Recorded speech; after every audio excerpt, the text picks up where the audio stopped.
following video is the property of A1 Upgrades. Unauthorized copy and/or distribution is not permitted. By continuing to watch this video, you accept those terms.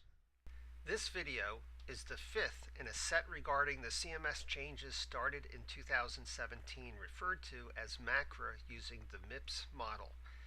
If you have not viewed the prior videos, please do so at the locations on your screen. So get comfortable. This video will only take about 10 minutes. In this video, we summarize all the prior videos and create a sample to demonstrate how the calculations work. And note that in 2017, the cost category will not affect your total score. Reviewing the breakdown by category, quality makes up 60% of your 2017 total, while advancing care information makes up 25%, and the improvement activity makes up 15% of your total score. For 2017, the final score will be as follows.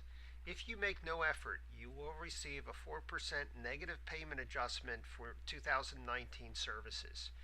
If you make the minimal of effort of 3 points, you will not get a negative adjustment or a positive adjustment.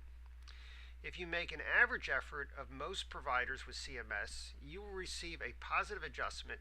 However, I expect as an A1 Upgrades client, you will not only get your positive adjustment, but you will be considered exceptional, also receiving an additional bonus.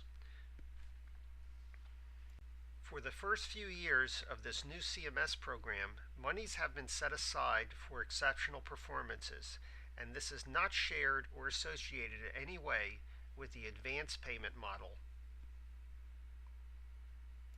Let's see what happens if we take one of our A1 Upgrades providers who has a general practice and we use his 2016 meaningful use and PQRS measure scores and then scored it as if it was 2017 with this new program, including not making any more effort than was made in 2016.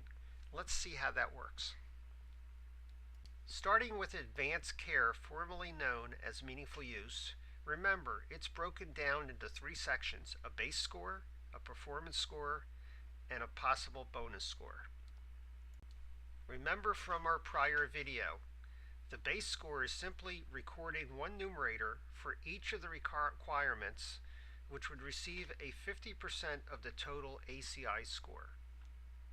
Then we take his performance with numerators and denominators and figure out how much each measures performance percentages, and then we add them up, which you can see he will receive 39% for his performance. Since his provider did not have access to public health reporting in 2016 and did not know of the new improved activities, we will not add any bonus, and let's see what happens. Adding up his 3 sections of ACI gives him 89% of the 25%, which gives him a final ACI score of 22.25 for his total ACI. Now let's review the quality category, formerly known as PQRS. When we take all of his 2016 PQRS submitted measures and locate 2017 benchmarks for each, and then take his best 6 measures, he will have a total score of 53 that includes that one additional high priority measure. Now let's review the new category, improvement activity, which makes up 15% of your total score. Because 2 years ago, when we implemented Meaningful Use Stage 2, we had to set up and implement a WebView patient portal. So without making any additional effort, and as a medium-weighted activity, he would receive 1/2 of the total improvement activity, or 7.5% of his total. Now let's add it all up. He received 53 for quality, 7.5 for improvement activity, and 22.25 for advancing care, which gives him a grand total of 82.75, making him an exceptional provider. And remember, exceptional performance has an additional payment on top of the positive payment adjustment. So what do we need to focus on?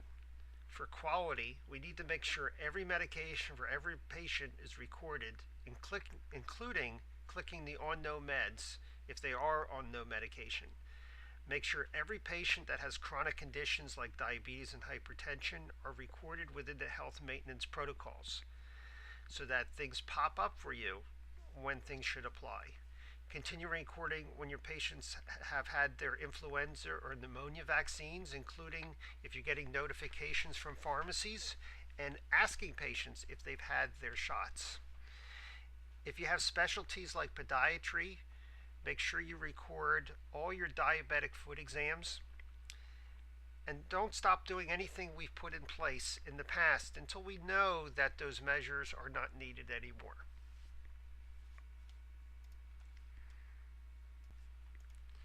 For advancing care, make sure you send at least one summary of care and request or accept a summary of care from another provider, and keep your performances strong, such as e-prescribing.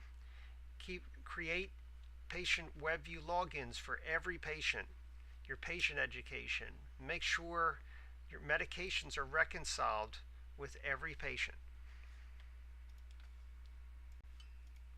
For improvement activities, choose and implement from one of the certain improvement activities that will provide you the full 10% bonus in advancing care and complete this category. And finally, after we run your year-to-date reports, let's get your workflow in place as soon as possible so you can enjoy the better things in life. Thank you for viewing this video.